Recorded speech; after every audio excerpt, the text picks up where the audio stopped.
என்னை தேடும் இறைவனே, உம்மை நாடி வருகிறேன். என்னை தேடும் இறைவனே, உம்மை நாடி வருகிறேன். இன்றைய தியானத்தின் தலைப்பு சிலுவை. வாசிக்க வேண்டிய திருமறை பகுதி மத்தேயு 16ஆம் அதிகாரம் வசனங்கள் 21 முதல் 28 வரை. சிலுவை. தன்னைத்தான் வெறுத்து தன் சிலுவையை எடுத்துக்கொண்டு என்னை பின்பற்ற கடவன். மத்தேயு 16:24. இயேசு நமக்காகத்தான் சிலுவை சுமந்தார். ஆனால் நாமும் கூட சிலுவை சுமக்க வேண்டும் என்று விரும்புகிறார்.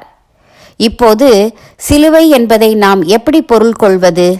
சிலுவை என்பது பாடுகளையே குறிக்கும். கிறிஸ்து தனக்காக அல்லாமல் நமக்காக பாடுகளை ஏற்றுக்கொண்டது போல நாமும் பிறர்க்காக பாடுகளை ஏற்றுக்கொள்வது சிலுவை சுமப்பதாகும். நாம் செய்த தவறுகளின் நிமித்தம் பாடுகள் வரலாம்.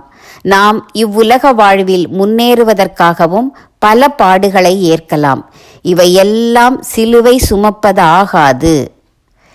பிறர் நித்திய ஜீவனை அடைய வேண்டும் என்பதற்காகவே காடு மேடு தாண்டி போய் நற்செய்தியை அறிவிக்கிறார்களே, அவர்கள் உண்மையாகவே சிலுவை சுமக்கிறார்கள். எதிர்ப்புகள், சோர்வுகள், வாழ்க்கை வசதி குறைவுகள் இவையாவும் அவர்களது சிலுவைகளே. இன்னும் சிலர் தங்களையே தியாகம் செய்து ஏழைகள், எய்ட்ஸ் நோயாளிகள், குஷ்டரோகிகள், பார்வையற்றோர், அகதிகள் ஆகியோர் மத்தியில் பணிபுரிகின்றனர். இவர்களும் சிலுவையை எடுத்துக்கொண்டு இயேசுவின் பின் செல்வோர்தான். இப்படி எந்தவித ஊழியத்திலும் இல்லாத போதும் உண்மை கிறிஸ்தவனாக வாழ முயன்று கிறிஸ்துவை பின்பற்றுவோர் அனைவரும் நீதியான, நேர்மையான, பரிசுத்தமான வாழ்க்கை நெறியை கடைபிடிக்கும் போது அதிகமான சிக்கல்களும் தொல்லைகளும் ஏற்படும்.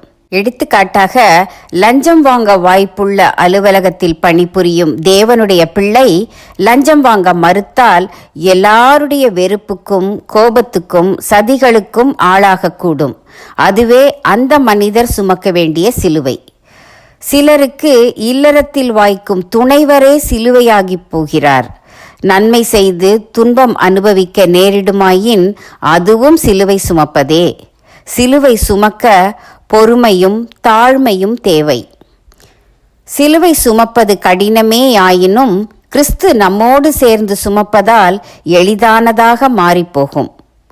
சிலுவை சுமப்பது கடினமே ஆயினும் கிறிஸ்து நம்மோடு சேர்ந்து சுமப்பதால் எளிதானதாக மாறிப்போகும். தீர்மானம்: உண்மை கிறிஸ்தவனாக வாழ்வேன்.